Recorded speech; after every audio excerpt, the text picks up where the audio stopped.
There we go. We're live. We're doing All podcasting right. now. Well, we're not live. We're not Yeah. doing this live yet. Yeah, technically not live. It's going to be published We're in the later today. podcasting business now. We're gonna be on Yeah. the top of things. We're going to be like the rest is politics, or like a European version of, I don't know, the Joe Rogan. Yeah, maybe. What's the name of this Kowalski, person? Rogalski, or whoever. Yeah. I think this is a useful format for us because we will be able to just record on the fly, so to speak, and talk about things Yes. that, you know, matter, I guess, to us. Yeah. It's going to be very important. Also, another thing that this kind of format allows for is that you can clip segments out, I guess, in post-production. Because, the last time we attempted one of these, there was like a bit of a drama section that, we both Yeah. agreed would be better to cut out. And the way I set it up for us to record now is like it instantly records it into a video format. But Oh we're shit, that's probably good. boring everyone to death with like the formality stuff. But what are we going to do? Right. What are we going to do? Like weekly, I guess, if we can, every week, find a topic, we'll record it. We can do this twice a week as well. Yeah. You know, we're going to do this on this new channel. We're going to have an email in the description that you can contact for topic suggestions. Hmm. Yeah. We're going to link both Yeah, our PayPals and Patreons. We'll yeah, complete it's that. very important because one thing I've noticed about the way that we have to make videos is that we're very good at going like in depth on a topic, but the videos are so slow to produce that we can really struggle to stay on top of current events and things that people are Oh actually trying yeah. to look at, right? Oh yeah. So, that's one of the big advantages that for example the streamers have over video essayists. They have the ability to just, be on top of things all the time, react quickly to things all the time. And for a video essay to be successful, you really need to like time it to events, and that's like really difficult to do. Yeah. So yeah. Me and Realpolitik, actually Realpolitik and Hmm. me, because he was the main person doing this. We were working on a collab video, and the video was Hmm. supposed to be about how energy markets can be used to fuel conflicts, especially how people who have access to energy resources, people who sell natural gas, hydrocarbons in general, right, are Yes. capable of building up, using the reserves to build up potential for conflict. There are obvious examples, like, for example, Saudi Arabia currently bombing Yemen. But the main thing we wanted to do is to warn that, hey, Azerbaijan seems to be primed to ethnically cleanse Armenia and Armenia. Nagorno-Karabakh. Yeah. And that was supposed to be the warning, the point of the video, just telling people like, hey, watch out about Armenia, watch out about Azerbaijan. There's something that's gonna happen. And as we worked on this shit, bam, It it happened. it happened, yeah. And we've been sitting here now, kind of embarrassed, not knowing what to do with this project. And that's like Yeah. a thing that happens when you make essays, when you make videos. Like I'm trying to shorten things down. I'm still going to make long ones, but especially if you put like a lot of effort and animations into it, Yeah. man, you're dragging behind. You're really Yeah, dragging it really. behind. You really need to be like someone who is able to very competently look into the future, like a Peter Sahan. So though, yeah, I know you like dislike him right now, I don't dislike but him. I just think he's wrong. Or better put, I hope he's wrong. I hope uh, he's wrong because I don't want to live in the deglobalized world that he predicts. But we can go by his other predictions to see what we should make videos yeah. about. He predicts that China will collapse, that America's next war is Mm, in Mexico, and my God, do you really lovely. want those predictions to come true? He also predicts that Brazil will have an incredible decline and collapse. He predicts that France will become the dominant power of Europe. He predicts a European neocolonialism in Hmm. Africa. And oh yeah, the best one. This is the greatest one. He predicts that Argentina will be the first superpower of the global south. Okay, well, if they achieve that right now, it's gonna be like It's a not the major end one of now. history. It's the end of Yeah. Argentina.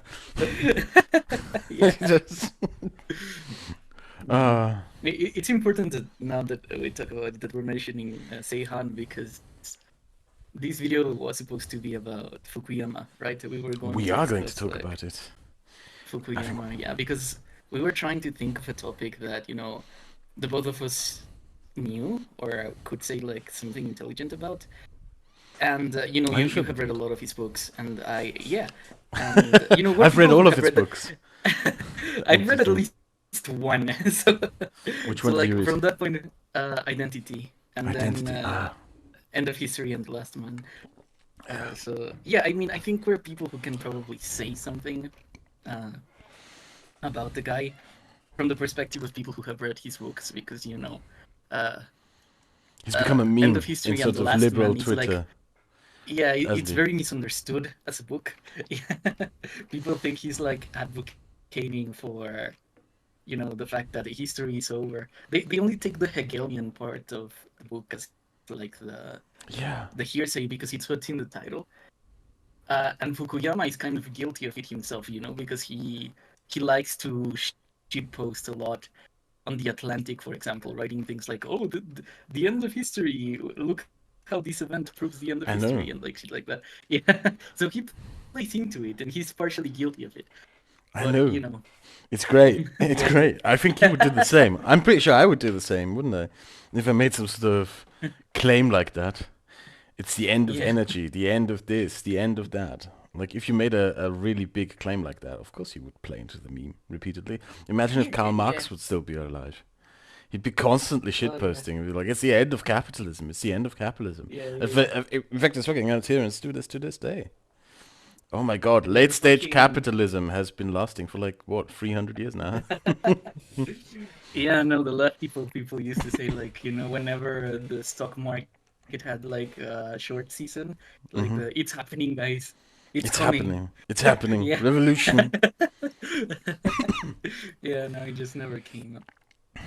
But yeah, I mean, what's interesting about Fukuyama to me, more than the ways in which he was right or in the ways in which he was wrong, is that he was a very honest, like, representation of Western biases towards ourselves. He was very good at reflecting an opinion that everyone kind of had, but nobody was willing to say, Hmm. which was that after the collapse of the Soviet Union, uh, there was no big civilizational alternative to the liberal democratic project. I wouldn't say And civilizational. That's the Huntingtonian term.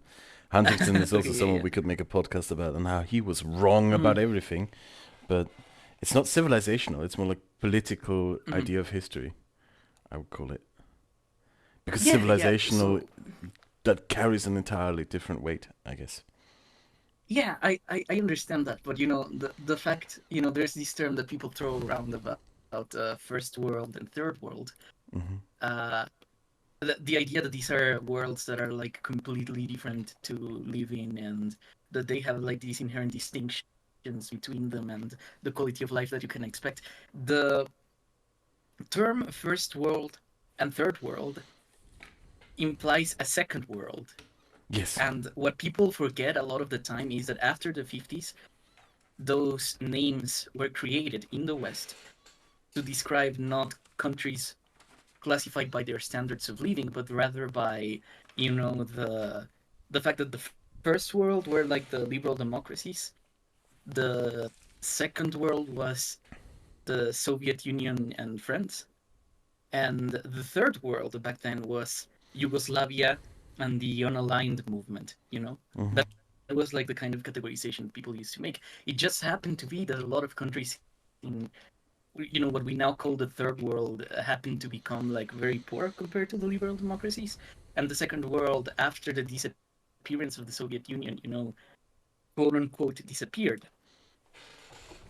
And yeah, that's kind of what I mean, right? Like what Fukuyama in one of his Fukuyama other was. books, Mhm. in his big one, he's like origins of political order, etc., etc.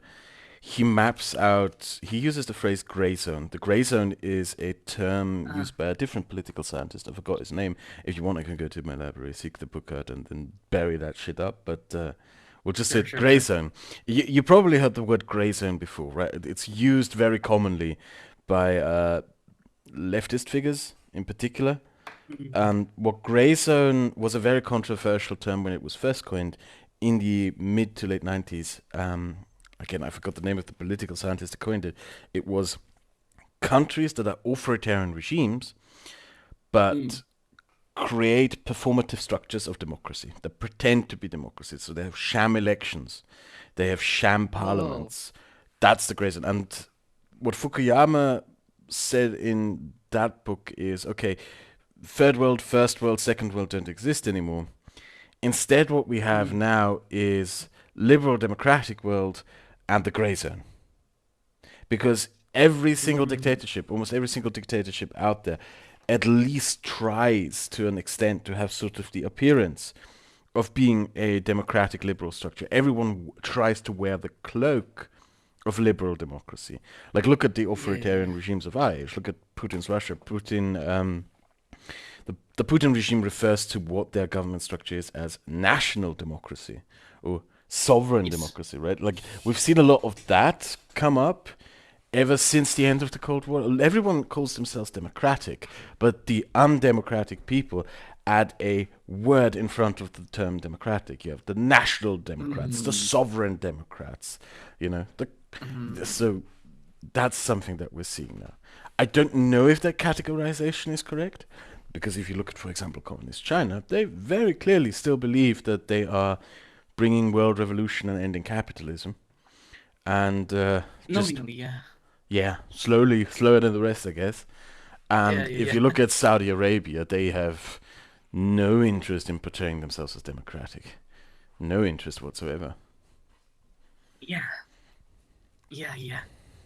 I don't know. I think I would argue that the gray zone is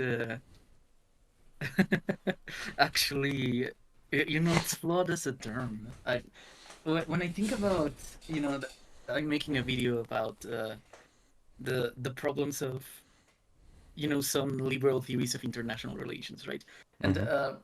one thing that I'm boarding on the video, which is like a very brief talking point, is that before liberalism was like a thing that reached a certain level of universality and application, there used to be a definition in Athens, for example, of the metoikos. And what it meant Methoicos. to be metoikos was to be a person who, by the definitions of the state, was outside of the law, right? Ah, So, yes. yeah. So you have the citizens. The citizens are the people for whom the laws are for. And you also have the metoikos, which are, slaves, women, all these types of people that the law is not for them. The law is not meant to treat them as like equal citizens. And when liberalism developed, we got to these like very great statements of equality and the aspiration that we would create just societies. The French Revolution, for example, had this idea that we're going to continue, we're going to create a universal republic where everyone is represented in the republic and things like that. They wanted to expand and conquer Africa, and part of the Napoleonic invasion of Egypt was to see if Egypt could be like a launching pad to expand the Hmm. revolution to the Middle East. Hmm. But you know, all those regimes had something in common, and that was that they never were perfect, but at least they had the aspiration to reach a certain level of inequality. And what we get with the gray zone is people who openly say that they do not want to aspire to that equality. Hmm. It's like the comeback of Metoikos, but now like formally stated as the Athenians used to state it. Like, I'm not so you sure. know, I'm not so sure because the thing that Putin always uh-huh, does is it's yeah, actually kind of funny when you think about it. Putin's political career for like the last how long has he been in charge now? 20 years? Yeah, 20 years.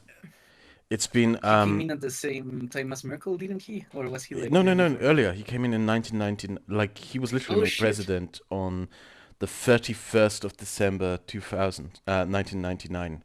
That's when was made president.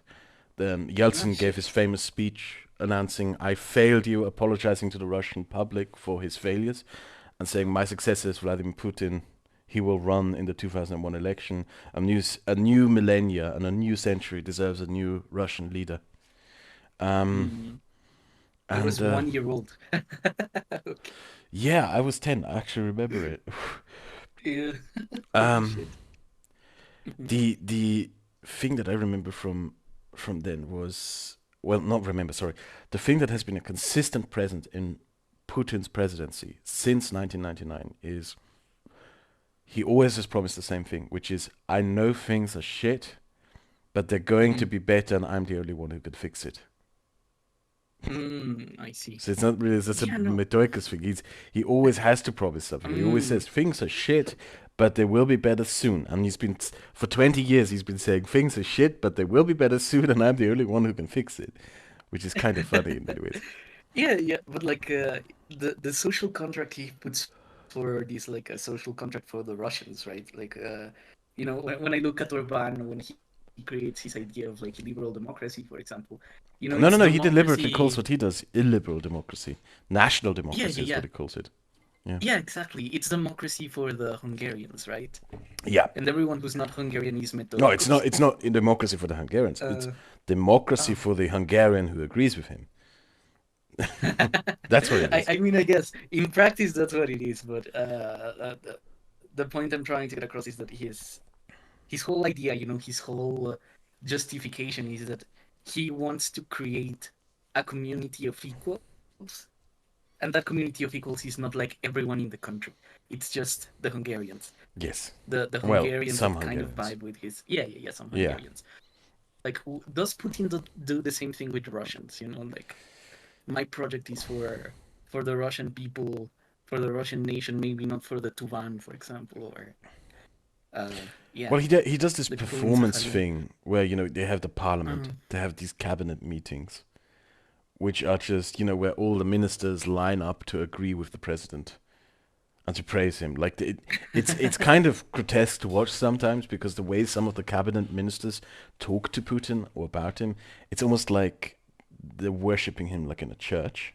It's really grotesque. mm, But it is, cabinet meetings are something that you do in a democratic society.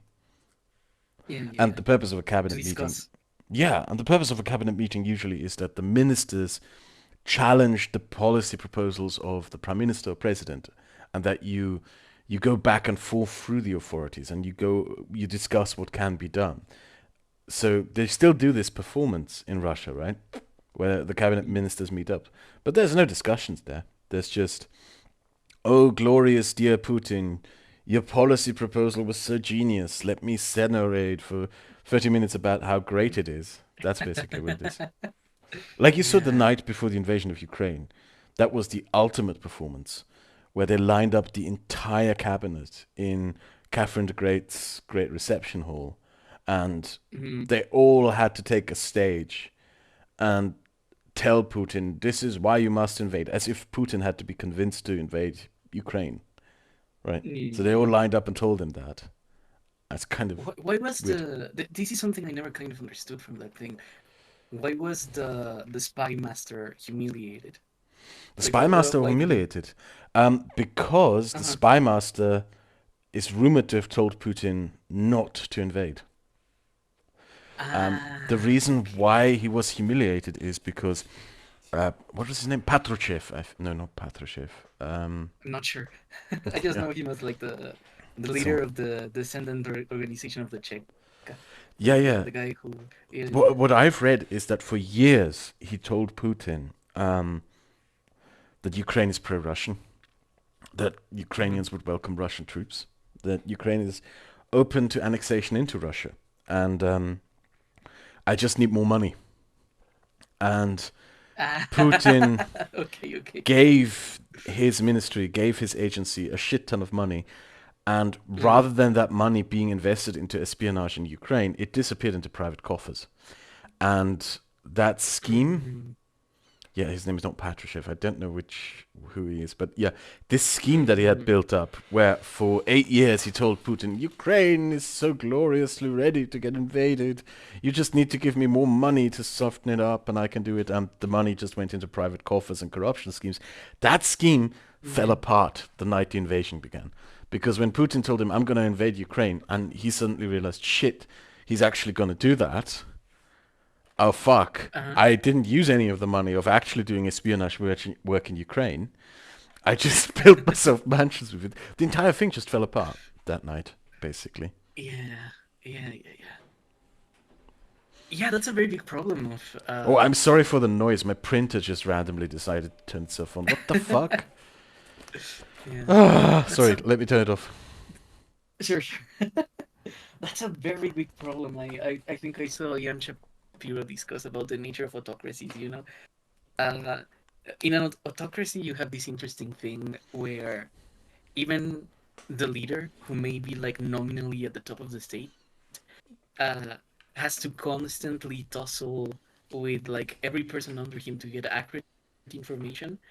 Hmm. Because in order to, play to his better sensitivities, right? People will tell the leader flattering things, so that Yes. they can keep assuring the position that they have. But that runs the risk that the only person who has like the authority to solve problems often doesn't even hear about the problems, Yes. and the autocrat is in a constant information war with the people who are supposed to help him because they want to extract like benefits from Did the you things hear that of he does. the Yeah. the Chinese spy balloon? Remember the Chinese spy balloon that the Oh yeah, Americans that shot one that down? flew over the United States. Yeah. Yeah, we found out last week that she didn't even know that this was happening. Yeah, because his ministers of defense, etc., they were in the first day so embarrassed about this because it's a balloon that got blown off course, Mhm.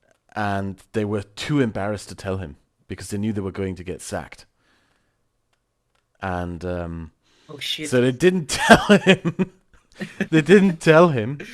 If they had told him, she could have probably called Biden and told him, "Hey, we lost a balloon. Would you please pop it?" But you know, didn't happen. Yeah. Yeah, that Yeah, is he an had to. autocratic problem. Like in an autocracy, it's not necessarily just an autocracy problem, right? Like think about the Mhm. Greek debt crisis, how both political parties, PASOK and Neo Democracia, they knew a inevitable financial catastrophe was looming over Greece and coming, and then they played hot potato with it, where they was like, okay, we'll just ignore it and we'll hope it comes crashing down when the other guys are in charge, Mm. basically. Yeah. So Yeah, it's a very big problem. For I'm for the silliest video I am writing right now. that, that will probably be like the worst thing I've ever written. I'm looking into Venezuela and what mhm, caused the crisis in Venezuela, and it kind of followed that kind of thing. During the Yom Kippur War, mhm. uh, all the OPEC countries blockaded people who were selling oil to Israel, and Venezuela was the only member of OPEC that was like, no, we're not going to follow through with the blockade. What happens with Venezuela then is that they become the primary oil supplier to the United States, and that gets them a lot of money. And they get into spending habits. The state gets into spending habits that are not sustainable but are facilitated by the Yom Kippur War. Eventually, when the war ends and the blockade itself ends, um, Venezuela stops having like those big revenue streams, And but everything they keep the collapses. spending habits because Yeah. nobody wants to stop the spending that people got used to. And so they started spending and spending and spending, and then they had to fuel their growth with debt. And whether it was Chavez or the people who preceded him, the big problem that Venezuela has was that those spending habits, and no one to this date has been able to go to the Venezuelans and say, we're spending too much money. The Yes. government is too big. Yeah. And Have you looked into that's a big problem. colonial and independent Venezuelan history in the 1800s? I have not a lot. Okay, okay. You're going to love this. Colonial Venezuela was a Uh, chocolate plantation, cocoa. a That, chocolate. Oh. yep, yep. They got filthy rich growing and selling cocoa. Hmm. And they invested almost everything what they did around growing and selling cocoa. And then the Hmm. Dutch started growing and selling cheaper cocoa.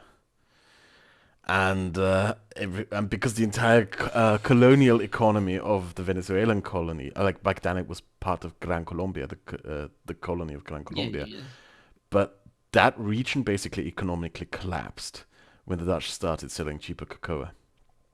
And yeah. Mm. when Venezuela became an independent state, they became a coffee plantation.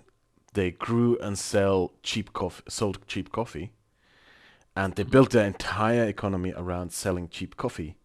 Spent a lot of money, built an enormous economic structure. Everything just built around growing and selling cheap coffee. But then someone else, mainly Brazil, then later various African colonies, started growing and selling cheaper coffee, and everything collapsed. And they had not two, but three coffee cycles. This happened three Mm. times. Three times they built their entire economy around growing coffee, selling coffee, then someone sold cheaper coffee and everything collapsed. It's madness. Venezuelan history is Yeah. madness. It's doing the same Well, thing over and over again for 500 years.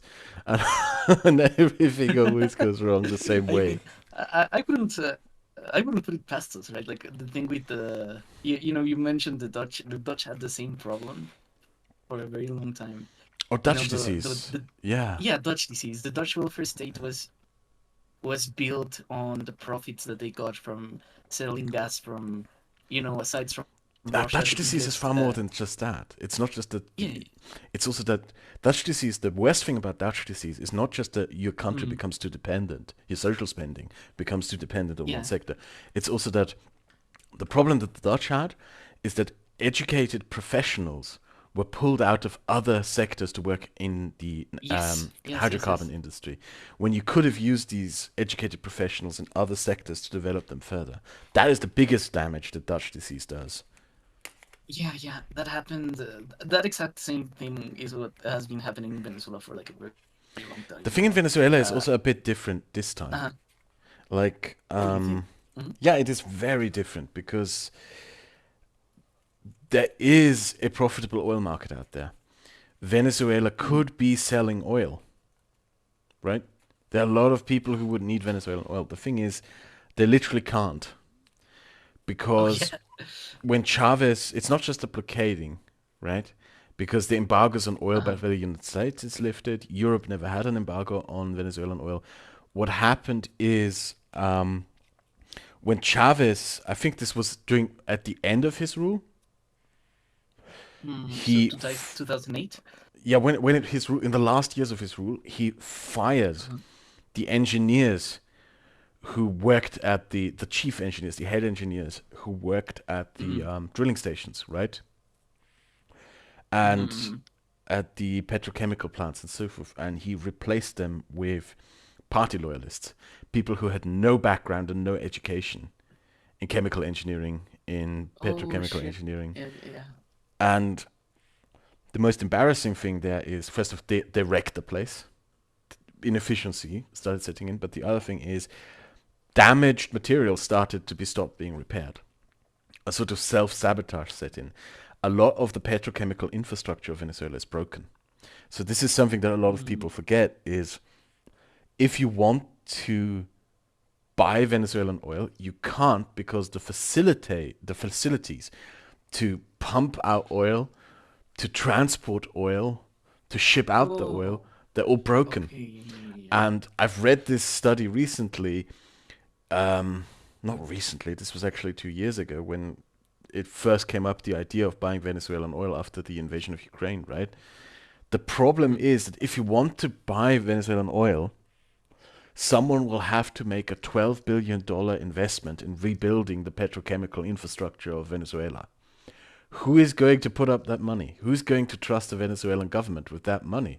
Who is going to make that Yeah. substantial private investment into a very broken public sector? Yeah. It's going to be very difficult for sure.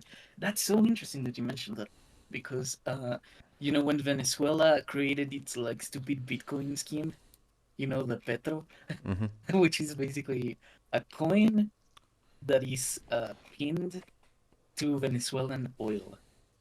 It was very weird to me that it was never pinned to actual sales. It was pinned to the reserve.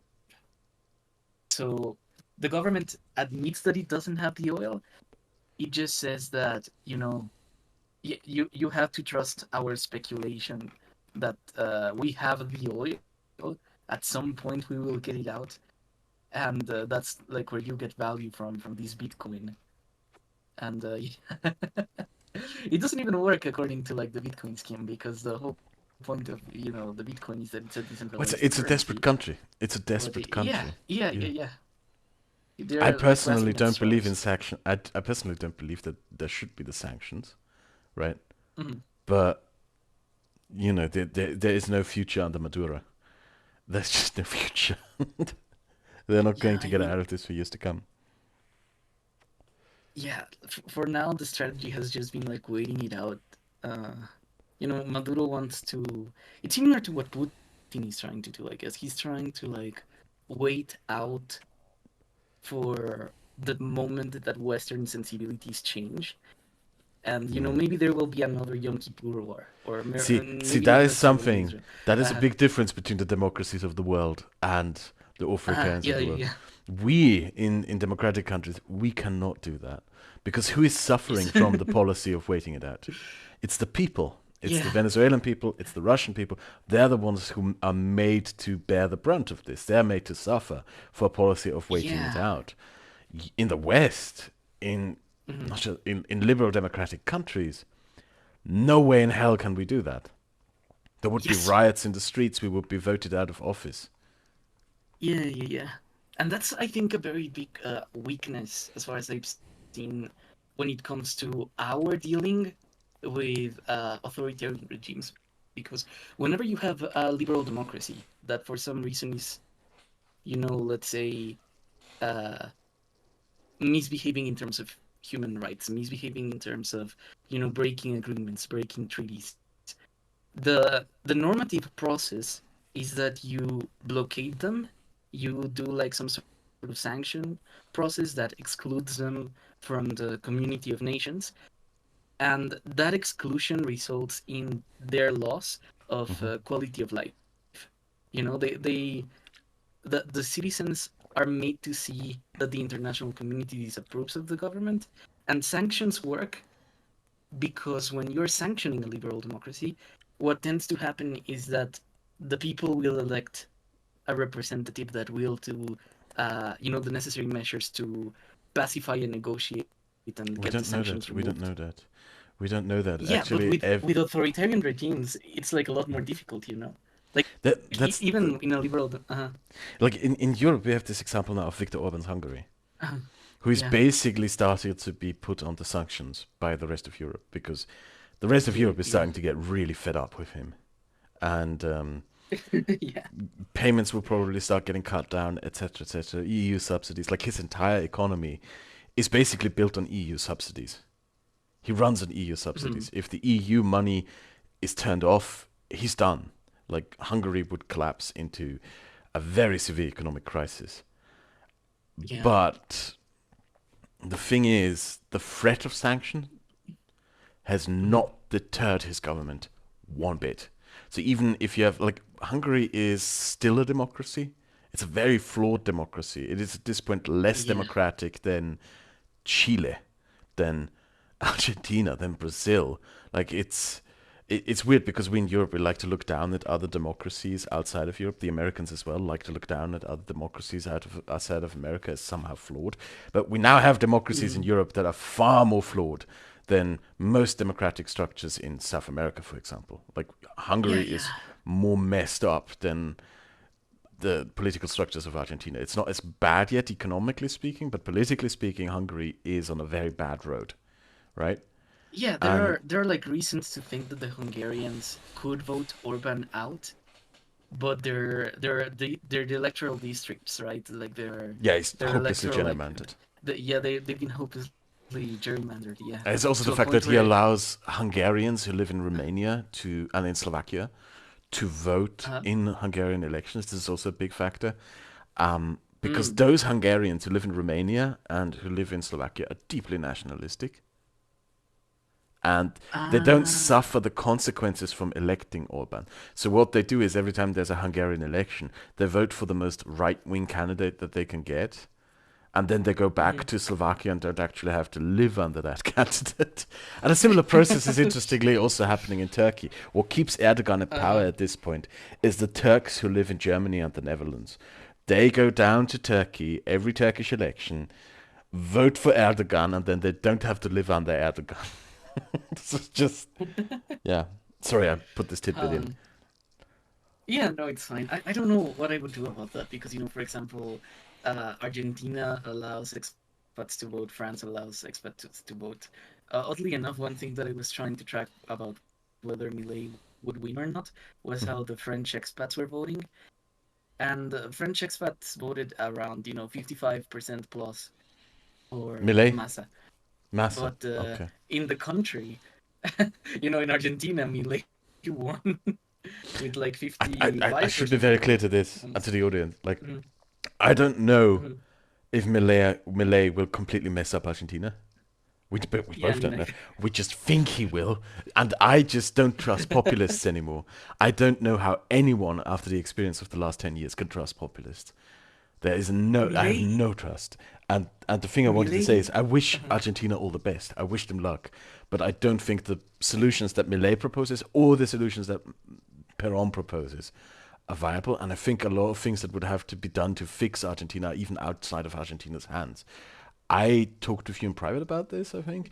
I Yeah, genuinely yeah, yeah. believe, sorry, I genuinely believe what needs to be done is debt forgiveness. Yes, That Argentina needs to have its yes, yes. debts forgiven. That has Yeah, to be a starting point. it's reached a point where, the fact that they don't have an independent monetary policy is Yeah. just like making the governments unable to like talk to each other and settle like something that they could solve in good terms. It's terrible, but oddly enough, I I can. know there are people Uh, who will say like, oh, who from if you forgive uh, the debts, they will just do the same policies that caused the debts in the first place. Again, they would just continue this. Okay, maybe you have a point, but counter argument to you has to be that we are in a situation with Argentina right now where you mhm, can't even begin to change what causes the problem because the debts are so yeah, huge. There is no way to escape. Like, what are you going to do? You need a candidate in charge who you believe can actually change the problems of Argentina. And when you have that candidate in charge and when he does the policies that you believe work, you need to forgive Argentine debts. That's my yeah, yeah. opinion. Like, What really worries me about Milei is that one of his policy proposals, the one that he was trying to pitch as his main area of the debate, was that he was going to take 27% of Argentina's GDP of a given year and just liquidate the debt. Just take all that stuff, pay it.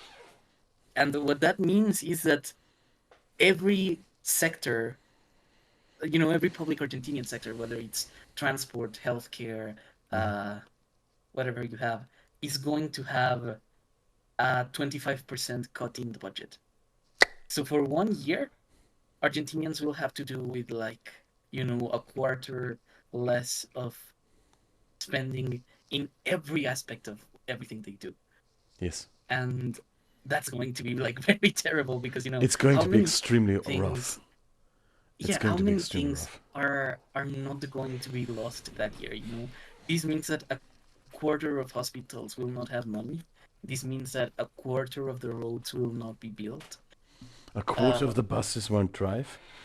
yeah, yeah, that kind of thing, and A that quarter of projects the into schools will be closed. A quarter yeah, of yeah, the and that army projects won't into function. It's yeah. exactly every sector of public spending will have to do with like a cut of a quarter unless you localize it in some ways, and yeah, that's not. that's going to be very difficult. In terms of international politics, I think Milei is very weird.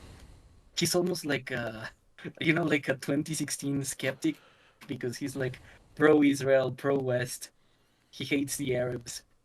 He's the kind of person who dressed up as an ANCAP and sung Well, that image of superhero him. theme. Yeah. Yeah, no, he looks like a Yeah, no. demon of Zinch. That's like Warhammer. That's what Yeah, he no. looks like.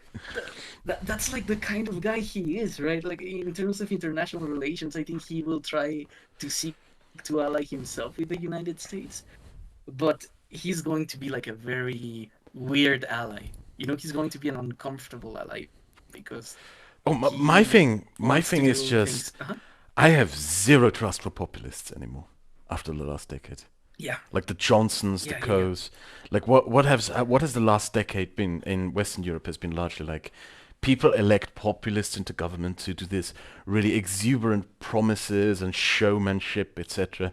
And then they fuck everything up. And I see the Mm, same thing happening with Millet. That's just it's not okay, maybe I'm wrong, right? uh-huh. Like he doesn't have the Senate chamber, so maybe he will be forced to moderate considerably. But Yeah, yeah. yeah, the one thing is also I do have a sense of anticipation because this is the first time that a country has a libertarian president in Yeah, history. In history. yeah. So all these annoying libertarians who constantly whine about how much their ideas would work if ever put in place, now they actually Uh-huh. have a standard to be judged by. Yeah, we can just say like, look at Argentina, and that's going to be like the end all be all of whatever Yeah, happens. no, exactly. You're correct about this. Uh-huh. Well, it's not going to be Yeah, the end or be all, but it's like when new parties come into power, yeah. there's so many things that can go wrong. Like Uh-huh. in Austria, where I now live, right? Austria was the first post-war European country to have a far-right government in the Mm, 90s. And mm, I've read recently through that because I thought about making it part of a video. And the thing is, this is a party that spent decades in opposition, never really was in government, had no idea how to govern, right? mhm. And when they came into government, they just didn't know what the fuck to do. They had no clue how to manage a state, how to do foreign policy, how to do domestic policy, how to care for infrastructure, etc., how to do law, all that. Mhm. They didn't know what they're doing, and they made some hilarious mistakes. Like they didn't even have enough qualified members to fill ministerial positions, so they just went on a panicked hiring spree. And they appointed someone in the legislative chamber in someone to do work in the justice ministry, right? A guy who owned a porn studio and who had like 4 convictions for domestic violence, and Yeah. they just appointed him because he offered himself for the job. They didn't even look into who they were. And if you have to resort to taking random people and appoint them to ministerial positions, you end up with a farce. You end up with an incompetent government. We saw that exact thing happen with Boris Johnson in Britain barely half a decade ago.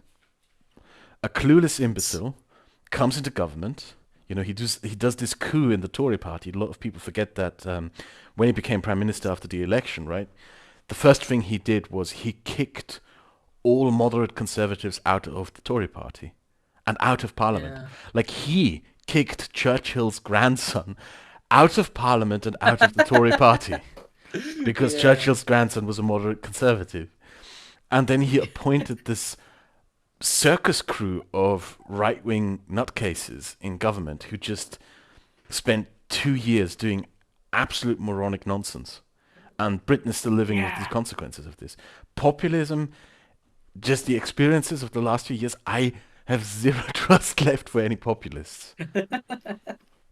Yeah, it's a big problem of Stacy's that thing that you mentioned because there's something similar happened with Fox in Mexico when he was elected. He really struggled to get people who were competent, who knew the country, who could occupy the secretariat and do things for the well functioning of the government. So he started to seek allies from within the PRI, right? He started to, reinsert those PRI ministers into positions of government. They were in a different leadership, of course, but the kind of managerial positions were filled by a lot of the same people, and that really made it difficult to create a, a meaningful difference. I'm very worried for Britain right now because I don't know if you saw, but like Cameron was named the foreign secretary, and they're doing like the same thing that the PRI did at one point. They've exhausted their intelligentsia, they've Yes. exhausted their political class. So now they're bringing, Oh, the it's fossils far out of worse the than that. skeleton. Yeah. It's not just that. Like there are moderate Mhm. conservatives who are known to be Uh-huh. extremely competent people who have done Right, right. extremely good work, like Tories, moderate conservatives, who are basically out Mhm. in the wilderness. There's a guy called Rory Stewart, for example. Don't know if you ever heard of Rory Uh, Stewart. He's like he I used to don't. work in the British Ministry for the Environment, I think. No, Mhm. I in the Ministry of Crime, and his big thing was that's actually like the reason I know of him. He Uh-huh. is I'm not a conservative myself, but I admire him because of one thing. When he became Minister of Justice, I think under David Cameron, right? Um, Mm. he took this very brave public stance of saying, our prison system is punitive as fuck. It is stupid. It is barbaric. It is cruel. We must change it. This populist narrative that we run about lock 'em up, blah blah blah, has to stop. We Mhm. need to make a move towards reformative justice, right? And he was Mhm. brutally punished by the right wing of the Tory party for taking this very courageous and, in my opinion, correct stance, because Britain has one of Yeah. the worst prison systems in Europe. It really is comparable to the American one. And he got chewed out by the right for Mhm. it, for taking this stance. And when Boris Johnson came in charge, Boris Johnson kicked him out of Parliament and kicked him out of the Conservative Party. And he's been out in the wilderness now for the last few years doing a podcast talking about how much Boris Johnson is a disgrace to the country. But yeah, there are competent Bro. Tories. There are competent Tories, right? There are Uh-huh. people who know how to do governance. There are people who have visions for what to do with Britain. He was also an anti-Brexiteer, so that might be also against him. But people like Mm. Rory Stewart, right? They are basically not going to join the current Conservative government because it would mean working Mm. for a bunch of right-wing nutcases. Like, look at Suella Braverman and these people. They're all just far-right Yeah. nutcases, basically. Yeah. Incompetence. Why would you work for an incompetent boss? It would be demeaning, wouldn't it? Yeah. Yeah. At this point, I think the Tories are just waiting it out until the next election happens because they know that, Oh, it's pretty clear whatever route Labour they won't go. fix Britain's problems. No, they won't. Of course, they won't. Yeah. But like, uh, I do not think that uh, the Tories are like in any sort of understanding about whether that are, whether they have a solution, whether they can No, they're in a justify the state of position of self-denial. They're in a state of yeah, yeah, yeah. self-denial. They're waiting it out until the very last moment I'll go even because further they than know that. they're probably That not going to be entire in power in a long country time. is in a state Yeah. of self-denial. That entire country is just because what is the looming problem of everything? It's Brexit. You uh, imposed economic sanctions on yourself. You're the first country in history to impose economic sanctions on yourself. You messed yourself yeah, up. And you have yeah. to confront the problem that you made a very bad choice. And it's difficult to do that. Like I've done that in my life, confronted the fact that I've made Mm, bad choices in life. It's difficult to confront it when you've done it. And I think British mm, society will there has to be a generational change before that society can even confront the fact that yeah, they made a big mistake. It's their ooh, responsibility to yeah. fix it. Yeah, I was reading like a mathematical analysis about it. The one thing that makes generational change very difficult, at Hmm. least compared with how it used to be in the 1930s, for example, is that the baby boomers have been by far the biggest generation in terms of numbers that there's been in a while. So, as they were young and as they've aged, they've always voted for their interests and there's just so many of them that the politics of any given country that has, the population pyramid of Britain, for example, they run into the issue that those baby boomers have like the country hostage because Yes. when they were young they voted for comprehensive housing policy and progressive policies that got them the things that they wanted. When they became old, they voted for the Thatchers, right? They voted for the people who would assure their properties, keep taxes low, all that sort of stuff. Now that they're like older, they're trying to protect their retirement funds. They're more concerned with like cultural issues, and yeah, you get into these fights where for some reason we're debating like stupid ass cultural problems that old people tend to care about, you know I am because somewhat more they're at a optimistic than stage. you. I am somewhat Hmm. more optimistic than you because what I can see from polls is that people Hmm. are genuinely tired about cultural issues. People are Yeah. increasingly unwilling to hear J.K. Rowling whine about trans women. People don't want to Okay, hear that's a that good nonsense point. anymore. Yeah, yeah. And there is a danger to it. It's not because people start Hmm. believing in trans rights, right? Or that trans Hmm. women are just, normal human beings who should be respected, etc., etc. Hmm. Hmm. It's Hmm. because people are just tired about the circus conversations around it. They're tired of the whining, Yeah, etc. So there is a yeah, like danger when does it that end, issues get right? buried. There's a danger that issues get buried rather than confronted. I have to tell you that, Hmm. right?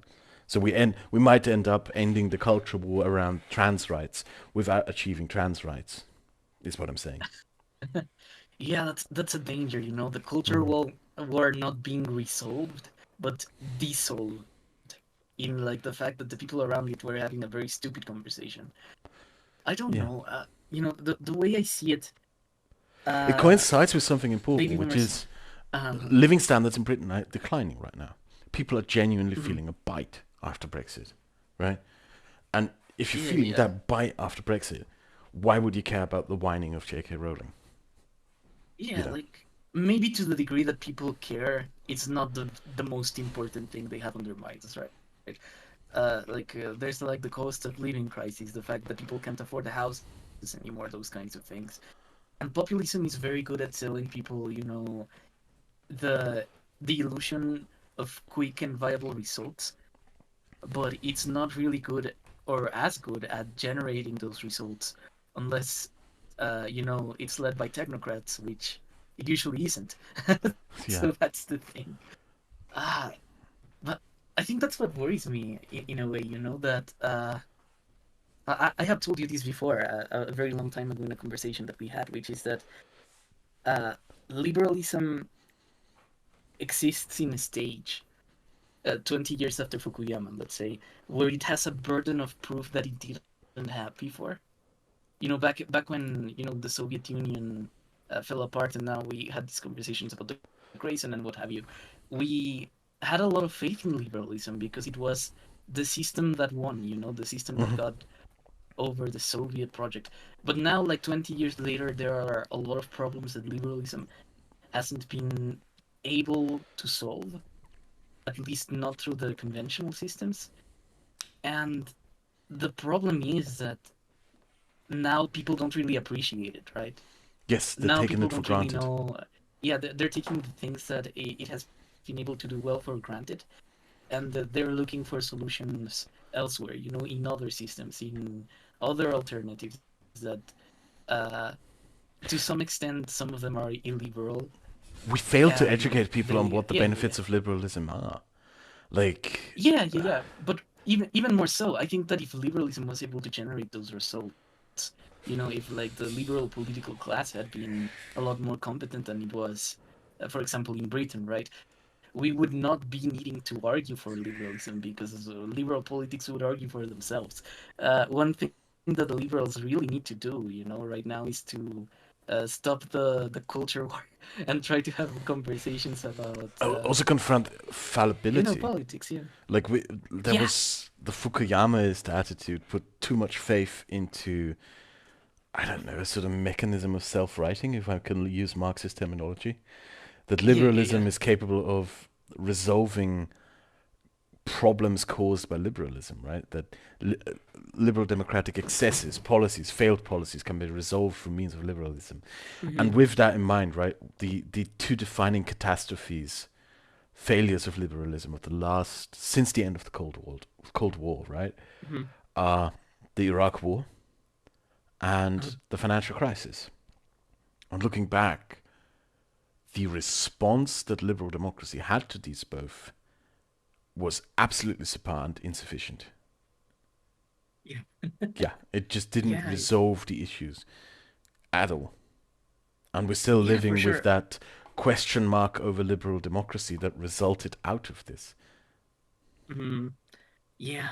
It's kind of strange that, populism happened in the shape that it happened. I think that it's going to be something that's very short-lived, because I won't mention them by name, but the like iconic moment for me that made this contrast clear was when a pair of culture warriors from 2016 Hmm. got into the European Parliament and started talking shit about,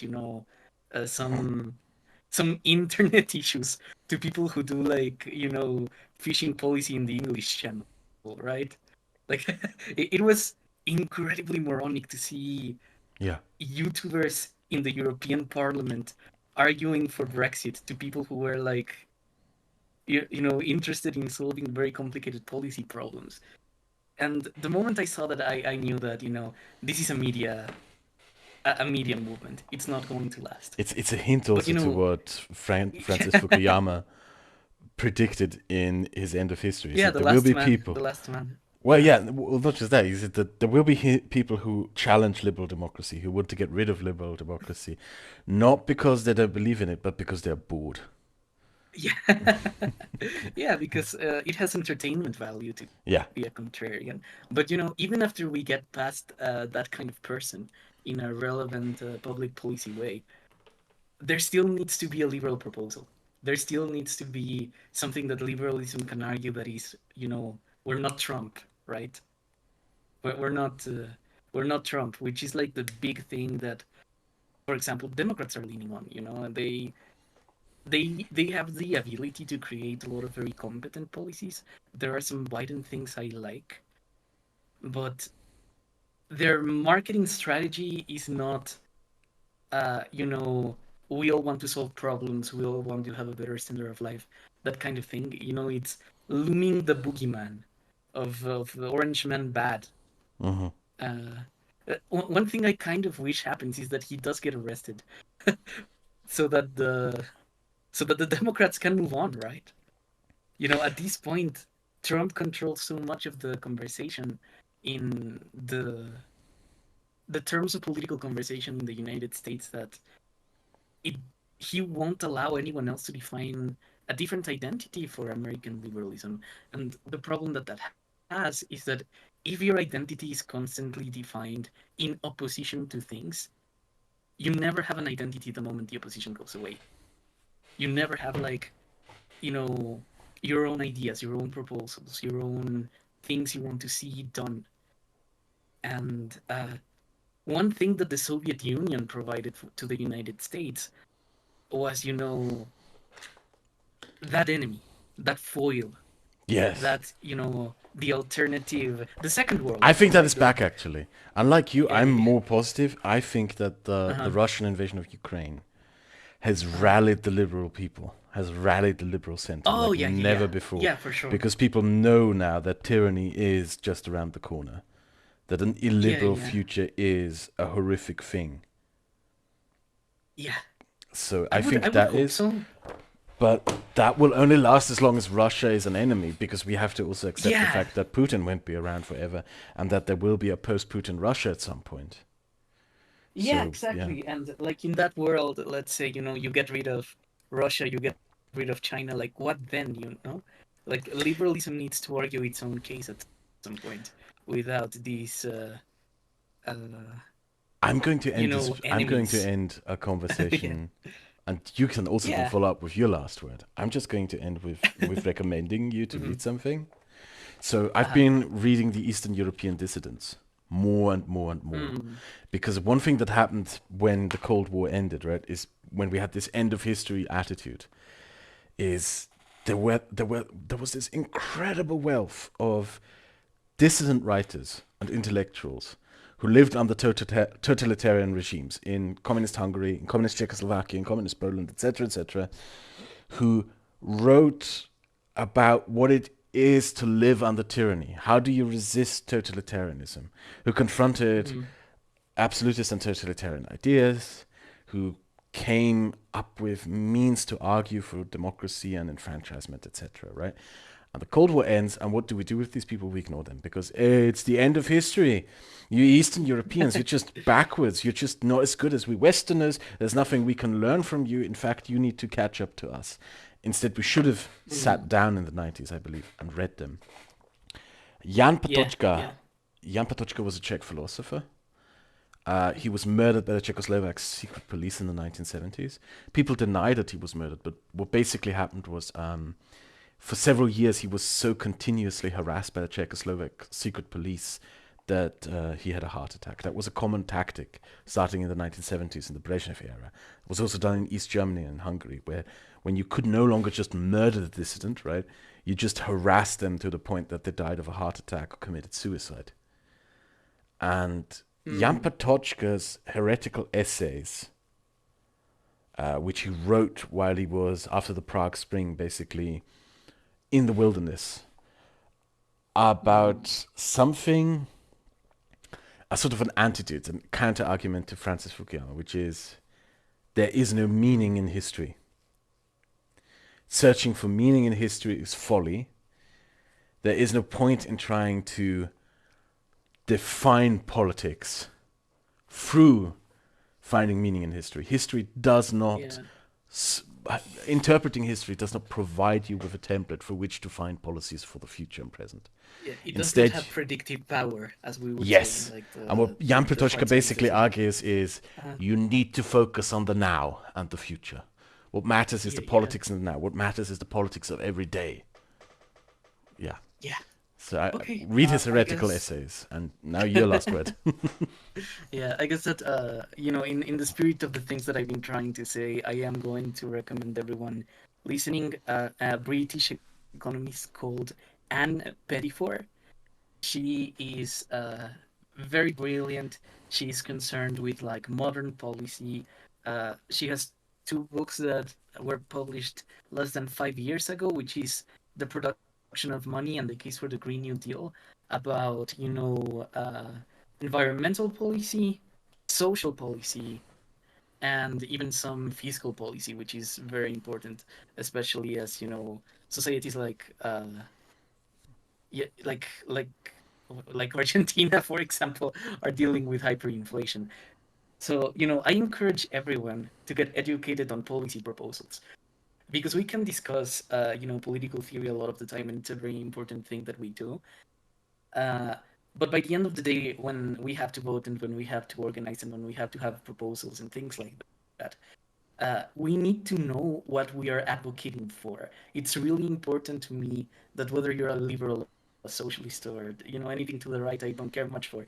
But if you're in this kind of intellectual space, that you don't only have politics as like T-shirts and as an aesthetic, but like as concrete ideas that you want to see realized.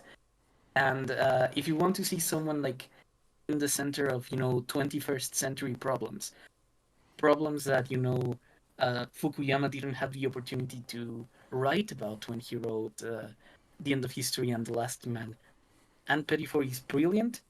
I'm just gonna say the names of the books again: The Case for the Green New Deal and The Production of Money. Those two. And yeah, Okay, then we'll see you all later. Bye bye. yeah. See you. Bye bye.